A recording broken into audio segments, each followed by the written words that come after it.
extent. I'm Eric Decker, Commander. This is regarding, and we'll get to it. I'm just giving you the ground rules real quick. You guys do the focus and all that good stuff.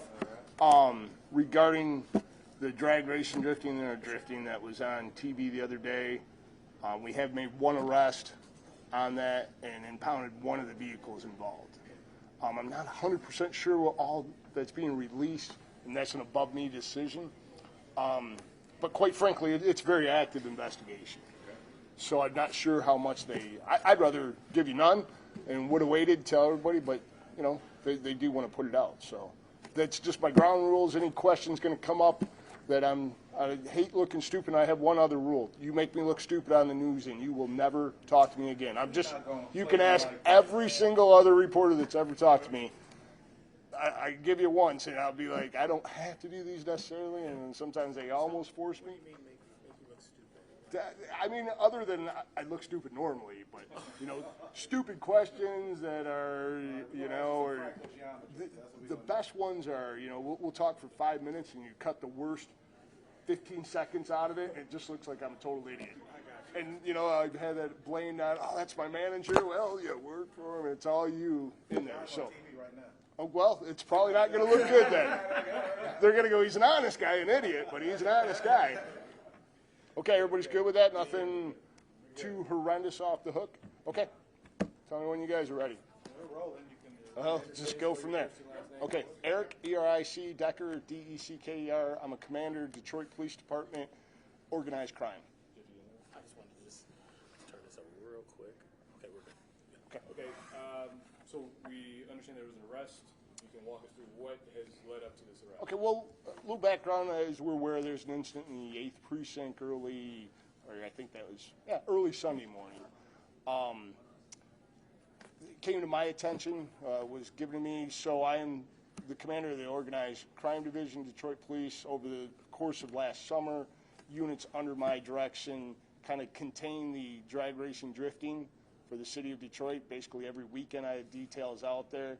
So because of previous experience, they sent it to my units or to me to investigate.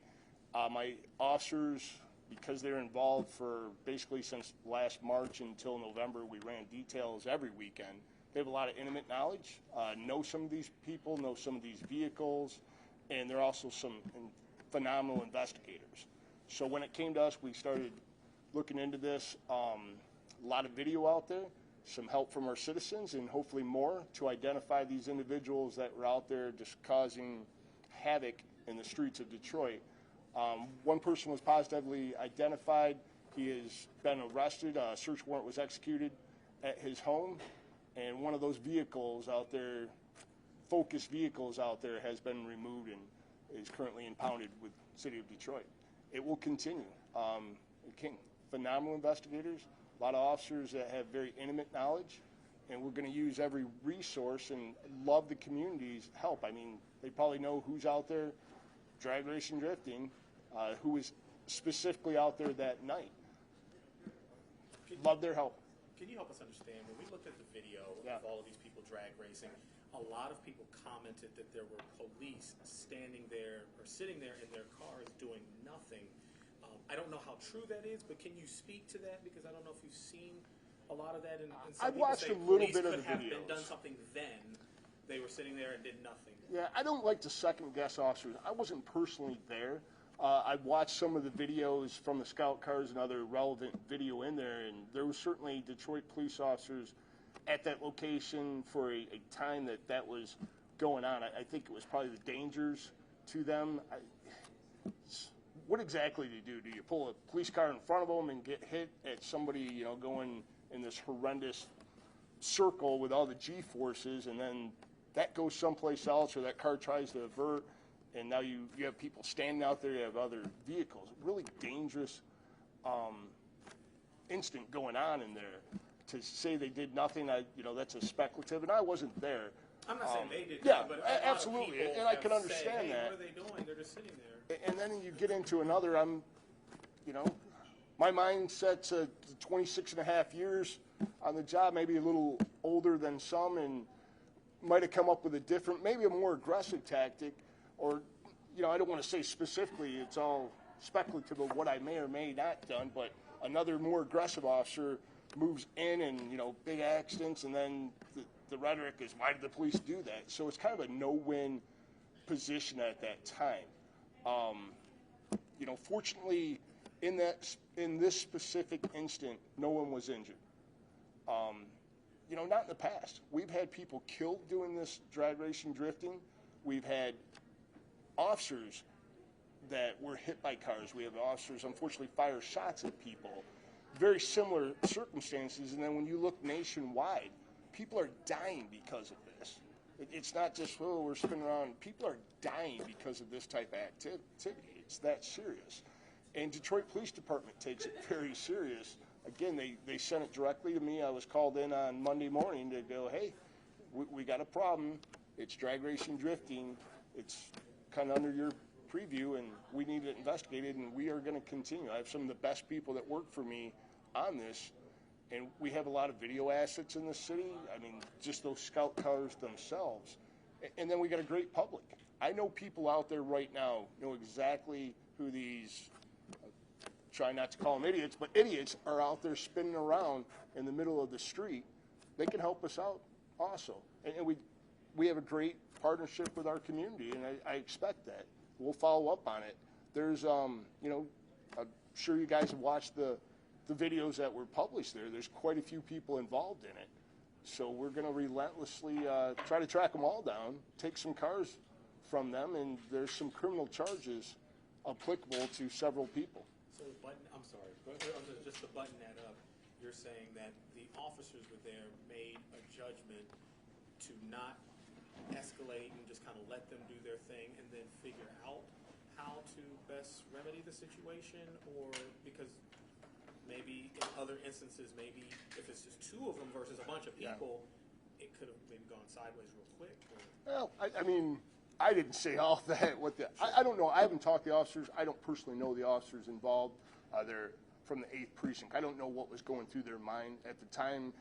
Certainly see their scout cars. I don't know if they were manned at that time. I don't know, if the officers were even in there. There was other incidents going on. There was another scout car that was in an accident not far from the location.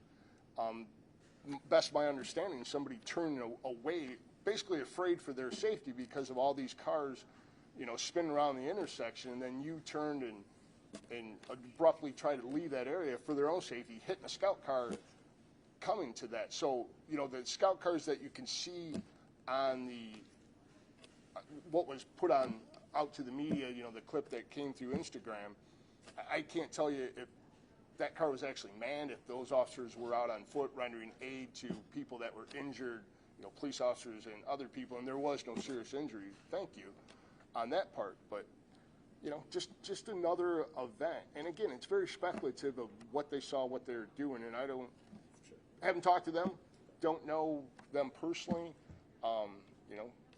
Maybe other people would have did something different, and then the outcome is the outcome, and if that's a bad outcome, it's the other half. Oh, they didn't do anything, oh, they did too much. It's a kind of a precarious line. Bottom line, it wasn't law-abiding citizens, it wasn't responding police officers that were out breaking the law, and that's where it probably needed to stop, is these certain individuals that want to take over a street, come out there for whatever reason, get more social media likes, and put everybody, themselves, but everybody else in that type of jeopardy and danger. Can you say who was arrested? Release the name of the person? I don't believe we're releasing names yet. I have a date of birth of 91, so that would make him, about 31 years old. A male, actually a resident of the city of Detroit, and prior history through the summer, it's about 50-50 of, people out here taking over these intersections, putting everybody in danger from the city versus not in the city. But this individual was a resident of the city of Detroit. My understanding, you're looking for a person who lit the ring of fire, so that's still going on. Look, this is not new for Detroit, as it's not new for many other major cities. Right. What is the message? Making an arrest, what is the message you want to send to people that, hey, there's serious consequences here? And I hope there's some really serious consequences. You reference lighting fires, and okay, we're going to make it a circle of death. I think there's some strong felony repercussions for there, and I hope they are fully prosecuted by our county prosecutors, possibly state, and maybe federal, depending on a whole bunch of different factors that aren't known to me at the time. But I'd like to make a serious deterrent out of that for people to look at and go, oh, this wasn't just a whole lot of fun. People are going to prison. To me, that's a good deterrent in there, and we are actively investigating to identify a lot of people involved in that incident. Vehicle operators, certainly person lighting fire in the streets, spectators. You know, that's it's a kind of specific code that just spectating is also as punishable as being the driver occupants of those vehicles. I know that you all lost my train of thought here. Oh, the viral video. So I know that when people shoot their video, the last thing they probably expect is police are going to find their way to it at some point. Can you shed any light on the timeline from when the video was uploaded and it was seen across social media until it landed in your desk or in your lap, and you said, hey, let's get started on this investigation? I think the Detroit Police Department came aware of it the next morning, Monday morning, I believe it was. If media could, you know, went out, media outlets hit that, and then that aired, I believe that was Monday night that it aired, so it was Tuesday morning that I was being called into the chief's office, because that's how serious our chief takes this. This isn't just, okay, this is bad. This is like bringing I don't want to too cocky, but bringing the big guns, because we take it and we have historic knowledge, intimate knowledge of people involved in such activity. My units, and I have some of the best of this city. So, you know, just we're taking it real serious. Any last questions?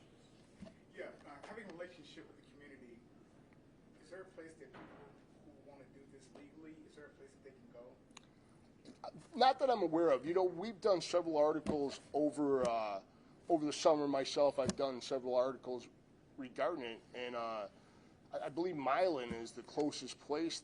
And one of those articles, I believe, was Channel 4 with Priya Mann. Actually, I mean, they interviewed that guy that owns that, and, you know, from street drifting to, hey, how dangerous is this? And we're kind of inviting you. So it's definitely researchable. There's not a legal place in the city of Detroit at this time. Does DPD have a comment today on the lawsuit from Jeffrey Feiger from the Miller family, from KJ Miller? We'll get you this. You'd have to ask a whole bunch of other people on that. Thanks. Okay. Anything else? Thank you, gentlemen. Thank you. Okay. Appreciate it. Thank you. Don't make me look stupid.